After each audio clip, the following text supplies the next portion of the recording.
إن الحمد لله نحمده ونستعينه ونستغفره ونعوذ بالله من شرور أنفسنا ومن سيئات أعمالنا. من يهده الله فلا مضل له ومن يضلل فلا هادي له. وأشهد أن لا إله إلا الله وحده لا شريك له وأشهد أن محمدا عبده ورسوله. يا أيها الذين آمنوا اتقوا الله حق تقاته ولا تموتن إلا وأنتم مسلمون. يا أيها الناس اتقوا ربكم الذي خلقكم من نفس واحدة وخلق منها زوجها وبث منهما رجالا كثيرا ونساء. واتقوا الله الذي تساءلون به والأرحام إن الله كان عليكم رقيبا. يا أيها الذين آمنوا اتقوا الله وقولوا قولا سديدا يصلح لكم أعمالكم ويغفر لكم ذنوبكم ومن يطع الله ورسوله فقد فاز فوزا عظيما. أما بعد فإن خير الحديث كتاب الله وخير الهدي هدي محمد صلى الله عليه وسلم وشر الأمور محدثاتها وكل محدثة بدعة وكل بدعة ضلالة وكل ضلالة في النار. فأعوذ بالله من الشيطان الرجيم. ولله على الناس حج البيت من استطاع إليه سبيلا. وجاء في حديث عن أبي هريرة رضي الله عنه قال: كتبنا رسول الله صلى الله عليه وسلم فقال: أيها الناس قد فرض الله عليكم الحج فحجوا. فقال رجل: أكل عام يا رسول الله؟ فسكت حتى قالها ثلاثة. فقال رسول الله صلى الله عليه وسلم: لو كنت نعم لوجبت وما استطعت. الحديث। সমস্ত প্রশংসা মহান রব্বুল আলামিনের জন্য। অতঃপর সালাত ও সালাম পাঠ করছি নবী মুহাম্মদ সাল্লাল্লাহু আলাইহি ওয়াসাল্লাম এবং তার সকল অনুসারীদের প্রতি। আল্লাহুম্মা সাল্লি আলাইহি ওয়া আলাইহি। সম্মানিত উপস্থিতি, আর কিছুদিন পরে আমাদের মাঝে হজ এসে যাবে। কয়েকদিন পর থেকে আমাদের বাংলাদেশ হতে হাজী সাহেবরা মক্কা অভিমুখে রওনা দেবেন ইনশাআল্লাহ। এই হজ এমন মর্যাদা সম্পন্ন এবং ফজিলতপূর্ণ ইবাদত যে এই হজের দ্বারা আমরা নিষ্পাপ হয়ে ফিরে আসার সুযোগ লাভ করি। যত ইবাদত আছে, আল্লাহর যেসব ইবাদতগুলি, আল্লাহর জন্য আমরা যেসব ইবাদতগুলো করে থাকি, আল্লাহর আনুগত্য করতে গিয়ে এই সব ইবাদতগুলোর মধ্য থেকে ফজিলতের দিক দিয়ে সবচেয়ে মর্যাদা সম্পন্ন আমলগুলোর, ইবাদতগুলোর অন্যতম হচ্ছে হজ। এই হজকে আমরা মুসলিমদের উপরে শর্ত সাপেক্ষে আল্লাহ রাব্বুল আলামিন জীবনে একবার ফরজ করেছেন। যে আয়াতের দ্বারা হজকে আমাদের উপরে ফরজ করেছেন আল্লাহ রাব্বুল আলামিন, সেটি হচ্ছে সূরা আলে ইমরানের ৯৭ নম্বর আয়াত। এই আয়াতের মধ্যে আল্লাহ রাব্বুল আলামিন বলছেন: ওয়ালিল্লাহি আলান নাসি হিজ্জুল বাইতি মান ইসতাতা ইলাইহি সাবিলা। সামর্থ্যবান মানুষের উপর আল্লাহর জন্য বাইতুল্লাহর হজ করা ফরজ। সামর্থ্যবান যারা অর্থনৈতিকভাবে এবং শারীরিকভাবে সামর্থ্যবান, তাদের জন্য বাইতুল্লাহর হজ করাটা, বাইতুল্লাহর জিয়ারত করাটা এটি ফরজ জীবনে একবার। যেহেতু হজ একটি ইবাদত, ইসলামের পঞ্চম স্তম্ভ, এই হজকে ফরজ করার দ্বারা আল্লাহ রাব্বুল আলামিন ইসলামের 5টি স্তম্ভকে পরিপূর্ণতা দান করেছেন। আর এই সময় আরাফার ময়দানে রাসূল সাল্লাল্লাহু আলাইহি ওয়াসাল্লাম যখন দাঁড়িয়েছিলেন, সেই সময় আল্লাহ রাব্বুল আলামিন আয়াত নাযিল করলেন: আল-ইয়াওমা আকমালতু লাকুম দীনাকুম ওয়া আতমামতু আলাইকুম নি'মাতি ওয়া রাদিতু লাকুমুল ইসলাম দীনা। ইসলামের পাঁচটি পঞ্চম স্তম্ভ হজকে ফরজ করার পরে ইসলামকে পরিপূর্ণতার ঘোষণা দিলেন আল্লাহ রাব্বুল আলামিন সেই আরাফার ময়দানে দশম হিজরিতে। যেহেতু হজ একটি ইবাদত, অবশ্যই এই ইবাদত আমরা যখন করতে যাব, আমরা যখন পালন করব, তখন আমাদের মাঝে দুটি শর্ত অপরিহার্য। প্রথম শর্ত হচ্ছে ইখলাস। হজ আমরা করতে যাচ্ছি মানুষকে শোনানোর উদ্দেশ্য নয়, আল-হাজ অথবা হাজি সাহেব লিখবো এর উদ্দেশ্য নয়। কোনোভাবে এটি গ্রহণযোগ্য না যে আপনি আপনার নামের পরে হজ করে এসে আপনি আল-হাজ লেখা শুরু করলেন, অথবা আল-হাজ অথবা হাজি না পড়লে আপনি অসন্তুষ্ট হচ্ছেন। আপনার মাঝে ইখলাস ছিল না, আল্লাহ সন্তুষ্টি লাভের উদ্দেশ্যে আপনি হজ করেননি। খেয়াল রাখতে হবে, এই নিয়ত কখনো করবেন না যে আমাকে হাজি সাহেব বলুক, আমাকে আল-হাজ বলে সম্বোধন করুক, লিখুক। ইখলাস থাকতে হবে আমাদের এই ইবাদতের মাঝে। দ্বিতীয় শর্ত আমরা সবাই জানি, যে কোনো ইবাদতের ক্ষেত্রে শর্ত হচ্ছে নবী মুহাম্মদ সাল্লাল্লাহু আলাইহি ওয়াসাল্লাম যেভাবে করেছেন, করতে বলেছেন, অথবা সাহাবীরা করেছেন, তিনি সমর্থন করেছেন, হুবহু সেভাবে হতে হবে। আমরা যদি এভাবে হজ আদায় করতে পারি ইখলাসের সাথে নবী সাল্লাল্লাহু আলাইহি ওয়াসাল্লামের দেওয়া পদ্ধতিতে তার অনুসরণ করে, তাহলে আমাদের হজ কবুল হবে। অবশ্যই আল্লাহ সন্তুষ্টির জন্য হতে হবে।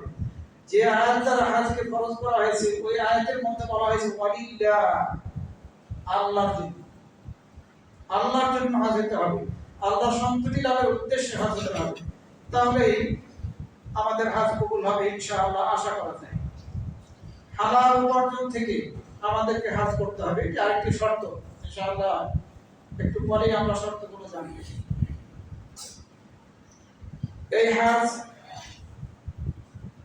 যে আমাদের উপরে ফরজ, যেমনি ভাবে আমরা কোরআনের আয়াত থেকে জানলাম, অনুরূপ ভাবে হাদিসের মধ্যেও রাসূল সাল্লাল্লাহু আলাইহি ওয়াসাল্লাম বলেছেন। আবু হুরায়রা রাদিয়াল্লাহু আনহু থেকে বর্ণিত হয়েছে, তিনি বলেন রাসূল সাল্লাল্লাহু আলাইহি ওয়াসাল্লাম আমাদের সামনে খুতবা দিলেন। খুতবা দিতে গিয়ে বললেন, হে মানুষ, কাদ ফারাদাল্লাহু আলাইকুমুল হাজ্জা ফাহুজ্জু, আল্লাহ রাব্বুল আলামিন তোমাদের উপরে হজকে ফরজ করেছেন, সুতরাং তোমরা হজ আদায় করো। এক সাহাবী উঠে বললেন, হে আল্লাহর রাসূল, আকুল্লা আমিন, প্রত্যেক বছরই গিয়ে আমাদেরকে হজ আদায় করতে হবে? কিন্তু রাসূল সাল্লাল্লাহু আলাইহি ওয়াসাল্লাম চুপ থাকলেন। এই সাহাবী তিনবার প্রশ্ন করে বসলেন, একই প্রশ্ন, তিনবার রাসূল সাল্লাল্লাহু আলাইহি ওয়াসাল্লাম চুপ থাকলেন। এরপরে বললেন, দাউনি মা তারাক লাউ কুনতু না, আমি যদি বলতাম হ্যাঁ প্রত্যেক বছরই তোমার প্রশ্নের উত্তরে যদি হজ করতে হবে, হ্যাঁ শর্তটা যদি বলে দিতাম, তাহলে তোমাদের উপরে প্রত্যেক বছর হজ করা ফরজ হয়ে যেত, আর তোমরা এটা করতে সক্ষম হতে না। এরপরে রাসূল সাল্লাল্লাহু আলাইহি ওয়াসাল্লাম বললেন, দাউনি মা তারাকতুকুম ফাইন্না মা'আলাকা মান কানা ক্বাবলাকুম বিকাসরাতি সুআলিহিম ওয়া ইখতিলাফিহিম আলা আনবিয়াইহিম, আমি তোমাদের জন্য যা ছাড় দিয়েছি, ছেড়ে দিয়েছি, তোমরা আমাকে সে বিষয়ে ছেড়ে দাও, অর্থাৎ সে বিষয়ে আমাকে তোমরা প্রশ্ন করো না। ছাড় দেওয়া হয়েছে, তুমি প্রশ্ন করলে আমাদের যে প্রত্যেক বছরই কেন, এই প্রশ্নের কোনো প্রয়োজন ছিল না, একবার হজ আদায় করতেই তোমাদের হয়ে যেত। কিন্তু আমি যদি না হ্যাঁ বলে দিতাম, তাহলে পারে প্রত্যেক বছরই তোমাদেরকে করতে হতো। এভাবে অপ্রয়োজনীয় প্রশ্ন করা ঠিক নয়। রাসূল সাল্লাল্লাহু আলাইহি ওয়াসাল্লাম এটাই বুঝালেন। কেন ঠিক নয়? কেননা পূর্ববর্তী সম্প্রদায়কে, উম্মাহকে তাদের বেশি বেশি প্রশ্নের কারণে এবং তাদের নবীদের সাথে মতবিরোধ করার কারণে, ইখতিলাফ করার কারণে আল্লাহ রাব্বুল আলামিন তাদেরকে ধ্বংস করে দিয়েছেন। সুতরাং তোমাদেরকে আমি যখন কোনো কিছু করার, আদায় করার নির্দেশ দেই, তখন তোমরা সাধ্যমাফিক সেটি করার চেষ্টা করবে। আর যখন কোনো কিছু থেকে তোমাদেরকে নিষেধ করি, তখন তোমরা সেটি ছেড়ে দিবে। এই হাদিস মুসলিম শরীফ সহ অন্যান্য হাদিসের মধ্যে বর্ণিত হয়েছে। এই যে হাজের কথা আমরা আজকে খুতবার মধ্যে আলোচনা করছি এবং করব, এই হাজ শব্দের আবিধানিক অর্থ কি? হাজ শব্দের আবিধানিক অর্থ হচ্ছে উদ্দেশ্য করা, বা ইচ্ছা করা, সংকল্প করা, অথবা কোনো স্থানের উদ্দেশ্যে যাত্রা করা, আবিধানিক অর্থে বলা হয় হাজ। উদ্দেশ্য করা, ইচ্ছা করা, সংকল্প করা, কোনো স্থানের উদ্দেশ্যে যাত্রা করা, এগুলো হচ্ছে হাজ্জের আবিধানিক অর্থ। পারিভাষিক অর্থ হচ্ছে হাজ্জের নির্দিষ্ট সময়ে নির্দিষ্ট পবিত্র স্থানে আল্লাহ রাব্বুল আলামিনের সন্তুষ্টির উদ্দেশ্যে বিশেষ কিছু ইবাদত করা। বিশেষ কিছু ইবাদত করাকেই হাজ বলা হয় থাকে। এর মধ্যে কাবা ঘরকে তওয়াফ আছে, সাফা মারওয়া সাই আছে, মিনায় অবস্থানের বিষয় আছে, আরাফা, মুজদালিফা এবং জামারাতগুলোতে পাথর মারার বিধান আছে। আমরা এই বিষয়গুলো আলহামদুলিল্লাহ জানি। যেহেতু আমরা সাধারণত হাজ্জে তামাত্তু করে থাকি, অর্থাৎ প্রথমে আমরা উমরা করি, উমরা নিয়ত করি, যে উমরাটা হাজ্জের উমরা হিসেবে গণ্য হয়, এবং উমরা করে আমরা হালাল হয়ে যাই। আমরা উমরা করার পরে হালাল হয়ে যাই, মাথা নাড়া করার পরে আমরা সাধারণ পোশাক পরা শুরু করি। এই উমরা শব্দের অর্থ কি? উমরা শব্দের অর্থ হচ্ছে জিয়ারত করা, সাক্ষাৎ করার উদ্দেশ্যে যাত্রা করা, অনেকটা হাজ্জের সাথে কাছাকাছি। আর উমরার পারিভাষিক অর্থ হচ্ছে আল্লাহ তাআলার ইবাদতের উদ্দেশ্যে কাবা ঘর তওয়াফ করা, এরপরে 2 রাকাত নামাজ পড়া, এরপরে সাফা এবং মারওয়ার মধ্যে সাই করা, আর এরপরে চুল নাড়া করে অথবা ছোট করে হালাল হয়ে যাওয়া, ইহরাম অবস্থা থেকে বের হয়ে যাওয়া, এটাকে বলা হয় উমরা। হাজ কাদের উপরে ফরজ? হাজ ফরজ হওয়ার কিছু শর্ত আছে। যিনি হাজ করবেন অবশ্যই তাকে মুসলিম হতে হবে। অমুসলিম কাফের মুশরিকদের উপরে হাজ ফরজ নয়, তাদের হাজ করার কোনো সুযোগই নেই। যখন মুসলিম হবে তখন মুসলিমের উপরে হাজ আদায় করা ফরজ হবে, আরো শর্ত সাপেক্ষে। এটি এক নম্বর শর্ত, যে মুসলিম হতে হবে। 2 নম্বর শর্ত হচ্ছে বিবেক সম্পন্ন হতে হবে। যার বিবেক নেই, পাগল, তার হাজ নেই। 3 নম্বরের শর্ত হচ্ছে ফরজ হওয়ার জন্য প্রাপ্ত বয়স্ক অথবা প্রাপ্তা বয়স্কা হতে হবে। নারী এবং পুরুষ উভয় ক্ষেত্রে সাবালক অথবা সাবালিকা হতে হবে। কারণ রাসূল সাল্লাল্লাহু আলাইহি ওয়াসাল্লাম হাদিসের মধ্যে বলেছেন, কুফিয়াল কলম আনসালাদা, 3 ব্যক্তি থেকে কলমকে উঠিয়ে নেওয়া হয়েছে। ঘুমন্ত ব্যক্তি থেকে যে পর্যন্ত সে জাগ্রত না হবে, শিশু থেকে যে পর্যন্ত সে প্রাপ্তবয়স্ক না হবে, এবং পাগল থেকে যে পর্যন্ত তার হুঁশ ফিরে না আসে। সুতরাং যার বিবেক নেই এবং যে প্রাপ্তবয়স্ক নয়, তার উপরে হাজ আদায় করা ফরজ নয়। তবে শিশুরা যদি হাজ আদায় করে মা বাবার সাথে, তাহলে নেকি পাবে। যেমনি ভাবে মা বাবা নেকি পাবে, অনুরূপ ভাবে এই সন্তানরাও নেকি পাবে, শিশু হবে। কারণ এই মর্মে রাসূল সাল্লাল্লাহু আলাইহি ওয়াসাল্লাম থেকে হাদিস বর্ণিত হয়েছে, এক মহিলা যখন তার শিশু সন্তানকে উঠালো, উঠিয়ে রাসূল সাল্লাল্লাহু আলাইহি ওয়াসাল্লামের সামনে প্রশ্ন করলো, আলি হাদা হাজ্জুন, এই শিশুর কি হাজ আছে? রাসূল সাল্লাল্লাহু আলাইহি ওয়াসাল্লাম বললেন, হ্যাঁ, ওনাকে আছে। হ্যাঁ, তার হাজ করলে আদায় হবে, কিন্তু নেকি পাবে তুমি। যে হাজ করবে সেও নেকি পাবে। সম্মানিত মুসলিমবৃন্দ, 4 নম্বরের শর্ত হচ্ছে স্বাধীন হতে হবে, পরাধীন হলে চলবে না। দাস দাসী অবস্থায় যদি থাকে, যেটি বর্তমানে নেই, তাহলে তাদের উপরে হাজ ফরজ নয়। কারণ সে তার মনিবে মালিকের স্বার্থ নিয়ে, অধিকার নিয়ে সে নিজেকে ব্যস্ত রাখে, সুতরাং তার উপরে হাজ ফরজ নয়। 5 নম্বরের শর্ত হচ্ছে সক্ষমতা। সক্ষমতা শারীরিকভাবে এবং অর্থনৈতিকভাবে, যেটি আয়াতের মধ্যে বলা হয়েছে, ওয়ালিল্লাহি আলান নাসি হিজ্জুল বাইতি মান ইসতাতা ইলাইহি সাবিলা, যে সক্ষম তার পক্ষে শারীরিকভাবে এবং অর্থনৈতিকভাবে। 6 নম্বরের শর্ত হচ্ছে বিশেষভাবে মা বোনদের ক্ষেত্রে অবশ্যই তাদের সাথে মাহরাম থাকতে হবে, স্বামী থাকবে, অথবা যাদের সাথে বিবাহ বন্ধনে আবদ্ধ হওয়া সম্পূর্ণভাবে হারাম, কোনো অবস্থায় নয়, এরকম ব্যক্তি, এরকম পুরুষ ব্যক্তি থাকতে হবে। তাহলে মা বোনের উপরে কাজ খরচ হবে। অর্থনৈতিকভাবে আপনি স্বাবলম্বী, কিন্তু আপনি আবার শারীরিকভাবে আপনি সক্ষম, কিন্তু আপনার মাহরাম নেই, আপনার উপরে হাজ খরচ নয়। এই বাড়তি একটি শর্ত মা বোনদের ক্ষেত্রে। কারণ রাসূল সাল্লাল্লাহু আলাইহি ওয়াসাল্লাম থেকে বর্ণিত হয়েছে, তিনি বলেছেন লা ইয়াহদুরান্না রাজুলুন বিইমরাতিন ইল্লা মাআহা ওয়া মাআহা যু মাহরামিন। কোন মহিলা কোন পুরুষের সাথে একাকিত্ব হবে না মাহরাম ছাড়া।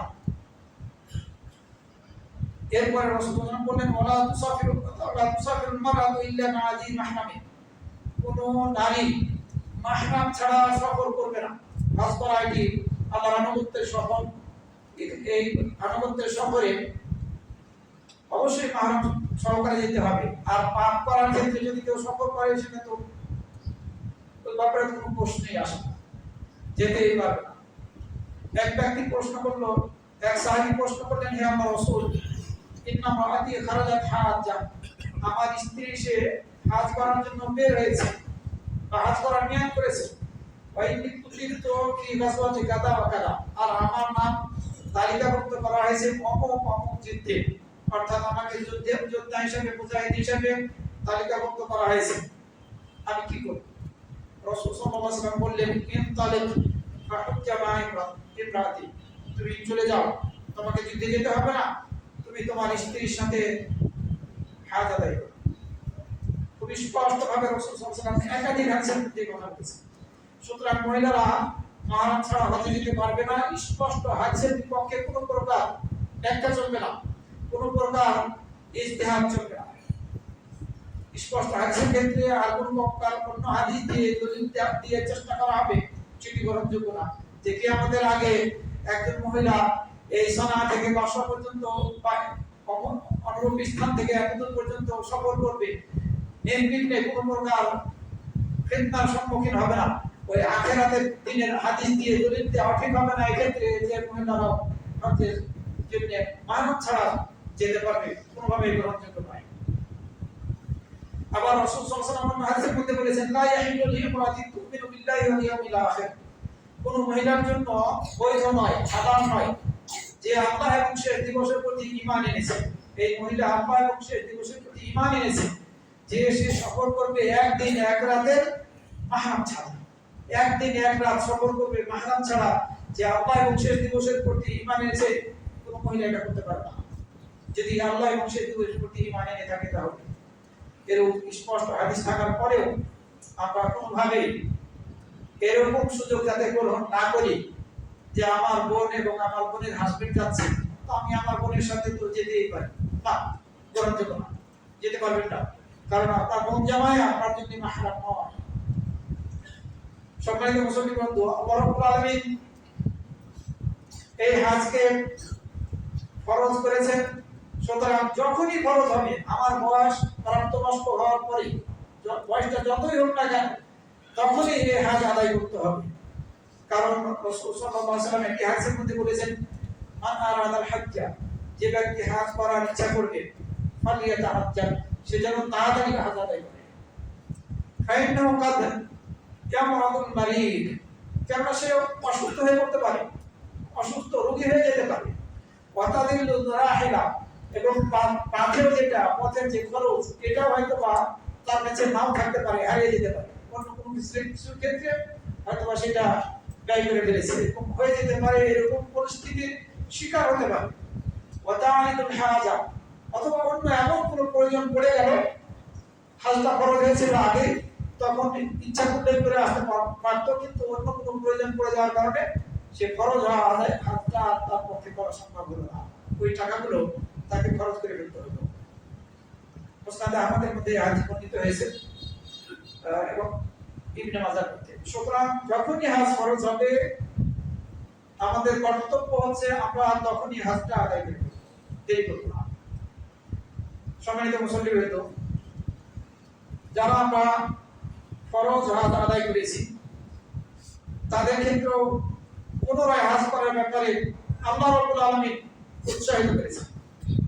হাদিসের কুদসির মধ্যে আবু সাঈদ খুদরি রাদিয়াল্লাহু আনহু থেকে বর্ণিত হয়েছে, রাসূল সাল্লাল্লাহু আলাইহি ওয়াসাল্লাম বলেছেন, আল্লাহ রাব্বুল আলামিন বলেন, ইন্না আবদান সাহহাতু লাহু জিসমাহু, আমি আমার বান্দাকে সুস্থ শরীর দান করেছি এবং তার জীবন চলার ক্ষেত্রে প্রশস্ততা দিয়েছি। 5 বছর পার হয়ে গেল, এরপরে 5 বছর পার হয়ে গেল, কিন্তু সে আমার নিকটে হজ করার উদ্দেশ্যে আসলো না, অবশ্যই সে বঞ্চিত। হজ আপনি করেছেন, আপনার ফরজ হজ আদায় হয়ে গিয়েছে, কিন্তু আল্লাহ রাব্বুল আলামিন উৎসাহিত করছেন হাদিসে কুদসির মধ্যে যে তোমাকে আমি সুস্থতা দান করেছি, অর্থনৈতিকভাবে স্বাবলম্বী করেছি, সুতরাং 5 বছর পরে পরে তুমি হজ আদায় করো।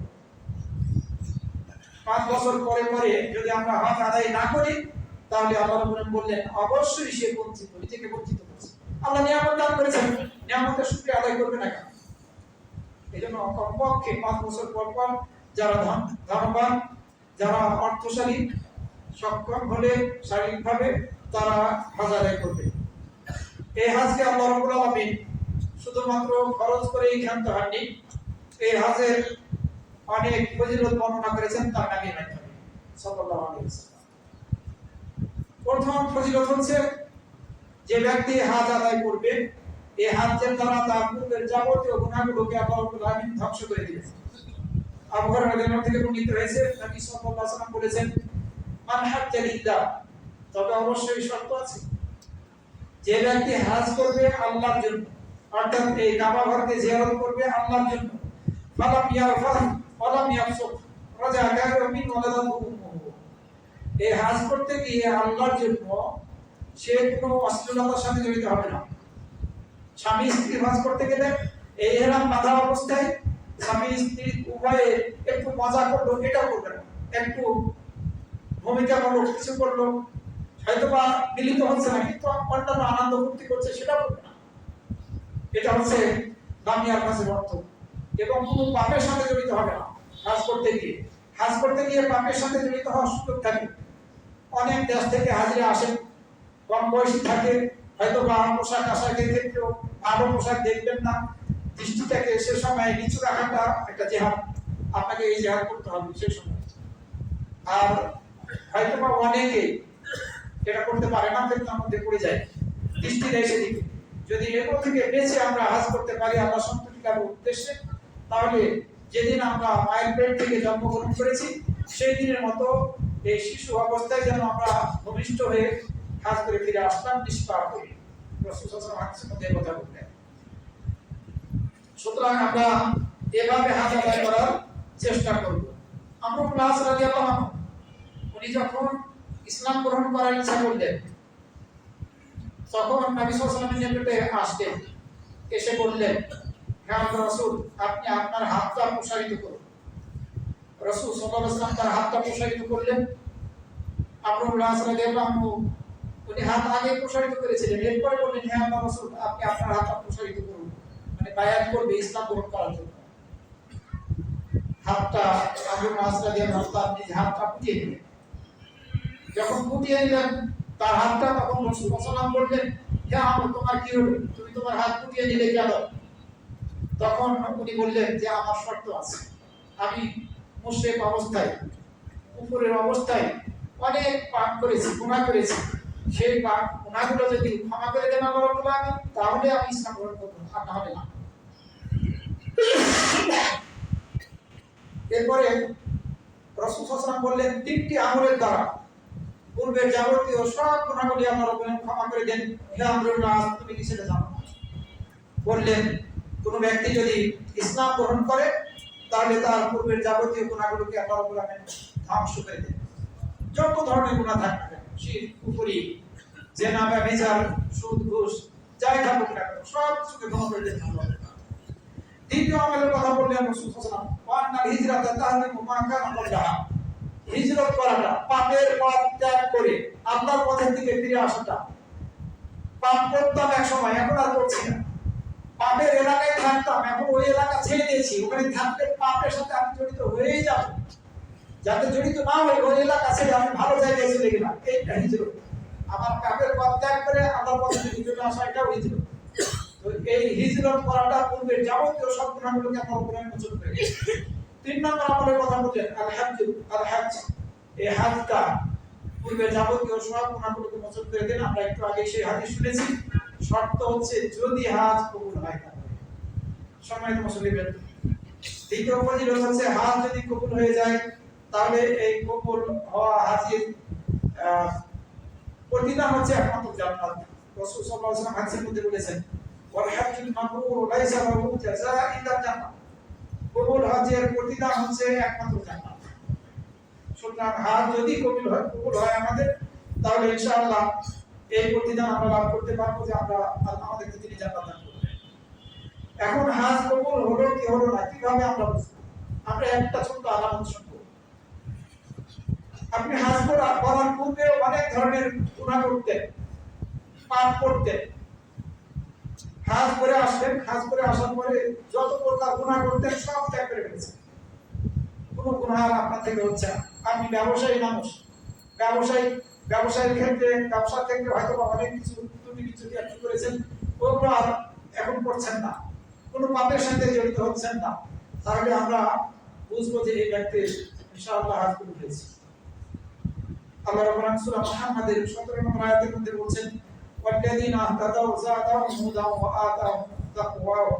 আর যারা হিদায়াত প্রাপ্ত হয়েছে আল্লাহ তাদের হিদায়াত প্রাপ্তি আরো বৃদ্ধি করে। হজ করে আসার পরে আপনি হিদায়াতের পথে চলা শুরু করেছেন, আল্লাহ রাব্বুল আলামিন আপনাকে হিদায়াতের পথে আরো বৃদ্ধি করবে এবং তাদের তাকওয়া প্রদান করবে।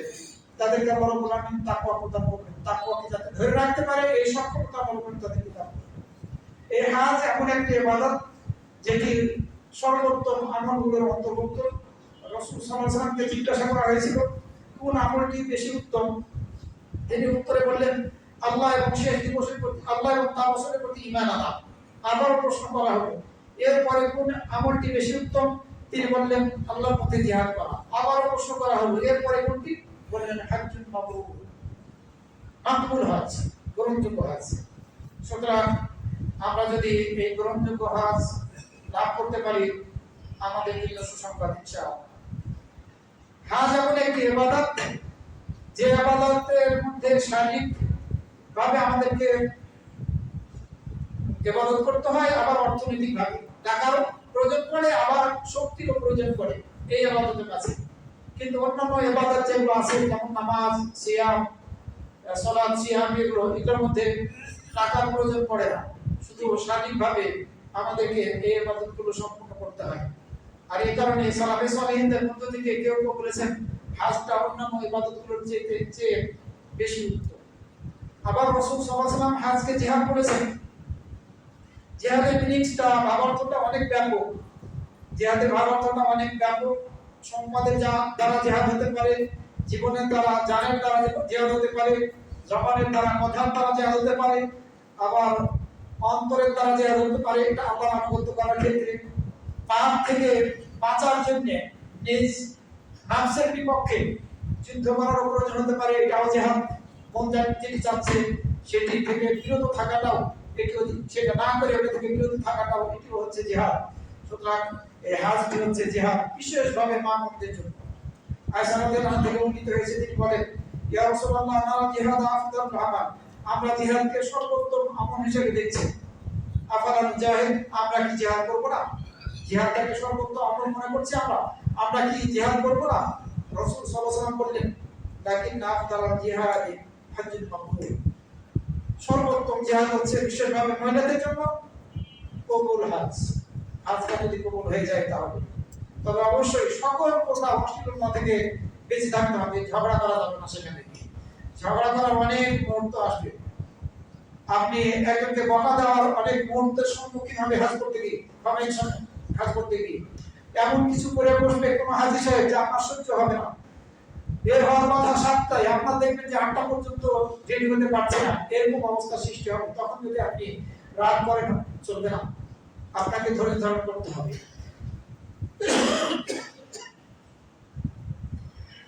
আরো একটি ফজিলত হচ্ছে হজ এবং উমরা। যে হজ এবং উমরার দ্বারা আমরা আমাদের সম্পদকে আরো বৃদ্ধি করতে পারি এবং আমাদের গুনাহগুলোকে মোচন করে নিতে পারি। কারণ রাসূল সাল্লাল্লাহু আলাইহি ওয়াসাল্লাম হাদিসে বলেছেন তাবিউ বাইনাল হজ্জি ওয়াল উমরা ফাইন্নাহুমা ইয়ানফিয়ানিল ফাকরা ওয়াদ দুনুবা, তোমরা হজ এবং উমরা বারবার করতে থাকো। হাদিসে ভাব চলছে যদি সক্ষম হয় কেউ, কেননা এই দুটি ইবাদত দারিদ্রতাকে দূর করে দেয় এবং গুনাহগুলোকে দূর করে দেয়, মোচন করে দেয়। যেমনি ভাবে একজন কামার ওই তার হাঁপড়ে লোহার জংটাকে ছুটিয়ে ফেলে, আবার একজন স্বর্ণকার স্বর্ণ এবং রূপার মধ্যে কোনো ময়লা লেগে থাকলে সেটাকে বিশেষ প্রক্রিয়ায় পরিষ্কার করে ফেলে, এরকমই হজ এবং উমরাটি এরকমই দারিদ্রতাকে দূর করে আর গুনাহগুলোকে মোচন করে দেয়। সুতরাং আমরা যারা সক্ষম আমরা চেষ্টা করব হজ এবং উমরা বারবার আদায় করার ইনশাআল্লাহ। 6 নম্বরের ফজিলত হচ্ছে হাজী সাহেব এবং উমরাকারীগণ। হাজী সাহেব বিশেষভাবে আল্লাহর জিম্মাদারিতে থাকে।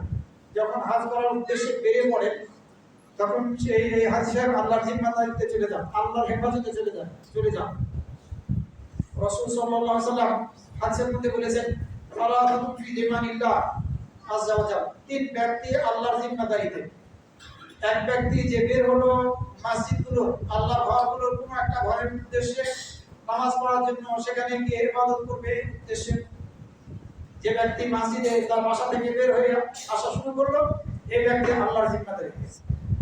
দ্বিতীয় ব্যক্তি হচ্ছে গাজী ব্যক্তি, যে আল্লাহর পথে জিহাদ করতে গিয়ে শহীদ হলো না, জিহাদ করে ফিরে আসলো। এই যে বের হলো সে আল্লাহর পথে, সে যতদিন এই পথে নিজেকে নিয়োজিত রাখবে সে আল্লাহর জিম্মাদারিতেই থাকবে। তৃতীয় ব্যক্তি হচ্ছে সেই ব্যক্তি যে হজ করার উদ্দেশ্যে বের হলো, হাজী সাহেব, এ আল্লাহর জিম্মাদারিতে থাকবে। যদি সে হজ করে বাড়িতে ফিরে আসতে পারে, সক্ষম হয়, তাহলে সে নেকি সওয়াব নিয়ে ফিরে আসবে। আর সে যদি মারা যায় সেখানে গিয়ে, তাহলে কিয়ামতের দিন তালবিয়া পাঠ করতে করতে উঠবে। তাকে তার সম্পর্কে রাসূল সাল্লাল্লাহু আলাইহি ওয়াসাল্লাম বলেছেন, তোমরা তাকে গোসল দাও পানি এবং বড়ই পাতার মিশ্রিত পানির দ্বারা।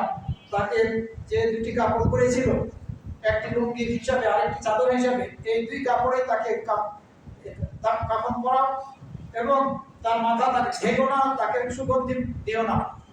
আর এই অবস্থায় তাকে দাফন করতে হবে। তাহলে কিয়ামত দিবসে যখন সে উঠবে তখন তালবিয়া পাঠ করতে করতে উঠবে, লাব্বাইক আল্লাহুম্মা লাব্বাইক লাব্বাইক লা শারীকা লাক লাব্বাইক ইন্নাল হামদা ওয়ান নি'মাতা লাক ওয়াল মুলকু লা শারীকা লাক। এই তালবিয়া পাঠ করতে করতে কিয়ামতের দিন উঠবে, বিশাল ফজিলত। সুতরাং ফিরে আসতে পারলেও আল্লাহর জিম্মাদারিতে, আর যদি ফিরে না আসতে পারে, মারা যায়, তাহলেও সে আল্লাহর জিম্মাদারিতে কিয়ামত দিবস পর্যন্ত। হাজী সাহেবগণ এবং হজকারীগণ এবং উমরা আদায়কারীগণ ওনারা আল্লাহর প্রতিনিধি। আল্লাহ রাব্বুল আলামিন তাদেরকে আহ্বান করেছেন, ডাক দিয়েছেন, আল্লাহর নির্দেশ মেনে আল্লাহ তাকে তারা সাড়া দিয়েছে। যদি এই সাড়া আমরা দেই, সক্ষম হওয়ার পরে, তাহলে আমাদের ডাকে আল্লাহ রাব্বুল আলামিন সাড়া দিবেন। রাসূল সাল্লাল্লাহু আলাইহি ওয়াসাল্লাম হাদিসের মধ্যে বলেছেন, আল গাযী ফি সাবিলিল্লাহ, আল্লাহর পথে জিহাদকারী, ওয়াল হাজ ওয়াল মুতামির, হজকারী এবং উমরাকারী, আল্লাহ আল্লাহর প্রতিনিধি, আল্লাহর দল, দাআহুম ফাজাবু, আল্লাহ রাব্বুল আলামিন তাদেরকে ডাক দিয়েছেন, তাদের ডাকে এরা সাড়া দিয়েছে। ওয়াসালু ফাআতাহু, তারা তার কাছে কিছু চাচ্ছে, আল্লাহ তাদেরকে দেবেন। হজ করতে গিয়ে, উমরা করতে গিয়ে যদি আমরা ডাকি, তার কাছে যাই, তাহলে আল্লাহ রাব্বুল আলামিন আমাদেরকে দান করবেন। আরো একটি ফজিলত হচ্ছে, আল্লাহ রাব্বুল আলামিন হাজীদেরকে নিয়ে গর্ব করেন ফেরেশতাদের সামনে। আরাফাত ময়দানে যখন হাজী সাহেবরা উপস্থিত হন, আল্লাহকে ডাকতে থাকে, তখন আল্লাহ রাব্বুল আলামিন প্রথম আসমানে নেমে আসেন, ফেরেশতাদের সামনে গর্ব করে বলেন, মা আরাদা হাউলাই, তারা কি চায়। আল্লাহ রাব্বুল আলামিন জানেন তারা কি চায়, কিন্তু গর্ব করেন ফেরেশতাদের সামনে। এই আরাফাত দিনে যে পরিমাণ আল্লাহ রাব্বুল আলামিন তার বান্দাকে জাহান্নামের আগুন থেকে মুক্ত করেন, এই পরিমাণ আর এই সারা বছরের অন্য কোনো দিনে করেন না। এ মর্মে সহিহ হাদিস বর্ণিত হয়েছে। আল্লাহ রাব্বুল আলামিন প্রশংসা, আল্লাহ রাব্বুল আলামিনের প্রশংসা লাভ করেন কারা? হাজী সাহেবরা। আল্লাহর পথে এই জিহাদ করতে গিয়ে, জিহাদের জন্য আমরা খরচা করলে যেরকম নেকি পাই, হজ করার ক্ষেত্রে যে পয়সাটা আমরা খরচা করব, এই পয়সা খরচ করা পয়সা দ্বারা সেরকম আমরা নেকি লাভ করব। রাসূল সাল্লাল্লাহু আলাইহি ওয়াসাল্লাম হাদিসের মধ্যে কথা বলেছেন, আপনি হজ করেছেন, এখন আরো একজন ব্যক্তি, পরেশগার ব্যক্তি, আপনি তাকে হজে পাঠাতে যাচ্ছেন, যে আপনি তো হজ করতে সক্ষম না, আপনাকে আমি সহযোগিতা করছি, যান আপনি হজ করে আসেন। আপনি আল্লাহর পথে খরচা করার মতো নেকি লাভ করবেন ইনশাআল্লাহ। 700 পর্যন্ত আপনার এই খরচা করার নেকিটাকে বৃদ্ধি করবেন আল্লাহ রাব্বুল আলামিন। সম্মানিত মুসলিম বন্ধু, হারামে, মসজিদুল হারামে আমরা এক ওয়াক্ত সালাত আদায় করলে অন্য স্থানে লক্ষাধিক 1 লক্ষ সালাত আদায় করার চেয়েও বেশি উত্তম, বেশি নেকি লাভ করা যায়, আমরা সবাই জানি। এটা আর কি ফাজিলত। এছাড়া যে বাহনে চড়ে আমরা যাব, উট হোক অথবা আপনার ঘোড়া হোক, উট ঘোড়া তো বর্তমানে নেই, হয়তোবা ওই আরব বিশ্বে যদি এসব বাহনে কেউ উঠে চড়ে হাজ করতে আসে, তাহলে তাদের ক্ষেত্রে এই হাদিসটি প্রযোজ্য। আমরা এখন বিমানে যাই অথবা পানি জাহাজে যাই, আমরা বিমানে যাই অথবা পানি জাহাজে যাই, ওই ঘোড়া অথবা উটের এক কদম দিতে যতটুকু জায়গা লাগে, ওই ততটুকু জায়গার বিনিময় হিসাবে আমরা এইসব বাহনে গিয়ে নেকি লাভ করবো। কারণ একটি ঘোড়া যদি হাজী সাহেবের একটি ঘোড়া 1 কদম উঠায়, তাহলে পারে এর জন্য একটা নেকি আমার উপরে লিখে দেন, আর যদি আর একটি ঘোড়া মোচন করেন এবং একটি মর্যাদাকে উঁচু করেন, এই পর্যন্ত আমরা লাভ করি। একজন সাহাবী এবং আনসারী সাহাবী রাসূল সাল্লাল্লাহু আলাইহি ওয়াসাল্লামের নিকটে আসলেন, এসে তারা প্রশ্ন করতে চাইলেন। সাহাবী আনসারী সাহাবীকে উদ্দেশ্য করে বললেন যে আপনি প্রশ্ন করুন। যখন প্রশ্ন করলেন তখন রাসূল সাল্লাল্লাহু আলাইহি ওয়াসাল্লাম বললেন, তুমি যে তোমার বাড়ি থেকে হজ করার নিয়তে বাইতুল্লাহকে জিয়ারত করার নিয়তে বের হয়েছো, তোমার এই প্রত্যেকটা কদমের বিনিময়ে, তোমার বাহুদের প্রত্যেকটা কদমের বিনিময়ে একটি করে নেকি লিখে দেওয়া হচ্ছে আর একটি করে গুনাহ মোচন করা হচ্ছে। এরপরে বললেন যে তোমার আরাফার ময়দানে অবস্থান করাটা নিয়ে আল্লাহ রাব্বুল আলামিন গর্ব করেন, আমরা এটা আগেই বলেছি। এরপরে বললেন তোমার যদি এই বালুর স্তূপ দেওয়া বালুর সমপরিমাণ সংখ্যায় যদি গুনাহ থাকে, তাহলে তোমাকে ক্ষমা করে দেওয়া হবে। এবং এই দুনিয়ায় যতদিন হবে, দুনিয়ার সৃষ্টিলগ্ন থেকে দুনিয়ার শেষ পর্যন্ত যতদিন হবে তত সংখ্যায় যদি তোমার গুনাহ থাকে, তাহলে আল্লাহ রাব্বুল আলামিন সেগুলোকে ক্ষমা করে দিবেন। এই আসমান থেকে যত ফোঁটা বৃষ্টি নাজিল হয়, এই বৃষ্টি নাজিল হওয়ার সমপরিমাণ, প্রত্যেক ফোঁটা সমপরিমাণ সংখ্যার দিক থেকে গুনাহ থাকলেও তোমাকে ক্ষমা করে দেওয়া হবে, সেগুলোকে ধুয়ে মুছে ফেলবেন আল্লাহ রাব্বুল আলামিন। ওই যে আমরা একটু আগে শুনলাম যে নিষ্পাপ হয়ে নবভূমিষ্ঠ এই শিশুর মতো আমরা ফিরে আসতে পারবো, ওই হাদিসকে সম্মত করা যায়। এছাড়া আমরা যে পাথর নিক্ষেপ করি, এর বিনিময়টা আল্লাহ কি দিবেন, সেটা কিয়ামতের দিনই দিবেন, এটাকে জমা রাখবেন। এছাড়া যখন আমাদের মাথা নাড়া করি আমরা, এই প্রত্যেকটা চুল যে পড়ে যাচ্ছে, এই প্রত্যেকটা চুল পড়ে যাওয়ার এতে আছে একটি করে নেকি।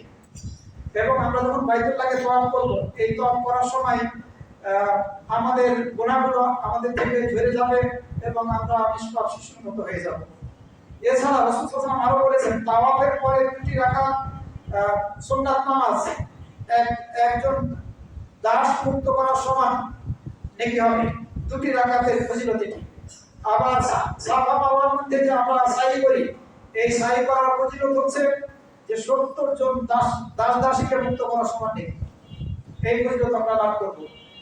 এছাড়া রাসূল সাল্লাল্লাহু আলাইহি ওয়াসাল্লাম আরো বলেছেন, তুমি যখন এই পাথর মারবে 3টি জামারাতে, পাথর মারা 3টি স্থানে, তখন প্রত্যেকটা কঙ্করের বিনিময়ে তোমার একটা বড় গুনাহ, এই বড় গুনাহকে মোচন করে দাও। অনেক ফজিলত। এই হাদিসটি হাসান পর্যায়ের হাদিস। আবার তুমি যখন কুরবানি করবে, এর প্রতিদানটা কি আল্লাহ রাব্বুল আলামিন কিয়ামতের দিন দিবেন, এটি গচ্ছিত থাকবে। সম্মানিত মুসলিমবৃন্দ, হাজরে আসওয়াদকে এবং রুকনে ইয়ামিনীকে, হাজরে আসওয়াদের আগের কাবা ঘরের কন্যা, এখানে শুধু স্পর্শ করতে হবে, চুমু দেওয়া যাবে না। আর হাজরে আসওয়াদের সম্ভব হলে চুমু দেব, সম্ভব না হলে আমরা স্পর্শ করব, সেটাও যদি না পারি তাহলে করার কিছু নেই। তবে যারা স্পর্শ করতে পারবে হাজরে আসওয়াদকে এবং রুকনে ইয়ামিনীকে, যদি স্পর্শ করতে সক্ষম হয়, তাদের এই স্পর্শ করাটাই এই ব্যক্তির গুনাহগুলোকে আল্লাহ রাব্বুল আলামিন মোচন করে দিবেন এই আমলের দ্বারা। এছাড়া নফল তাওয়াফ, আমরা যদি হাজ উমরা সম্পন্ন করার পরে তাওয়াফ করি, নরমাল পোশাকে আমরা তাওয়াফ করছি, 7টা চক্কর দিচ্ছি কাবা ঘরকে, এরপরে 2 রাকাত নামাজ পড়ছি, তাহলে পারে এই তাওয়াফ এবং 2 রাকাত নামাজ একজন দাসকে মুক্ত করার সময় নেকি লাভ করব। আমরা তাওয়াফ করার সময় প্রত্যেকটা কদমের বিনিময়ে একটি করে আমাদের গুনাহকে মোচন করে দেওয়া হবে আর একটি করে নেকি লিপিবদ্ধ করা হবে। অন্য হাদিসের মধ্যে বলা হয়েছে 10টি নেকি লিখে দেওয়া হবে, 10টি গুনাহ মোচন করা হবে, 10টি মর্যাদাকে উঁচু করা হবে এই ব্যক্তির। তাওয়াফ করার ফজিলত, তাওয়াফের সময় প্রত্যেকটা কদমের বিনিময়ে এ ধরনের ফজিলত। এই হাজরে আসওয়াদ আরো ছিল এটি জান্নাতি পাথর। এই হাজরে আসওয়াদ সাদা ছিল, দুধের চেয়েও বেশি সাদা ছিল, এটি জান্নাতি পাথর। এই মানুষের গুনাহগুলো এটি শুষে ফেলে কালো হয়ে গিয়েছে। তিরমিজির মধ্যে সহিহ সূত্রে এই হাদিস বর্ণিত হয়েছে, এছাড়া ইবনে খুজাইমার মধ্যে এসেছে। আল্লাহ রাব্বুল আলামিন এই হাজরে আসওয়াদকে কিয়ামতের দিন উঠাবেন।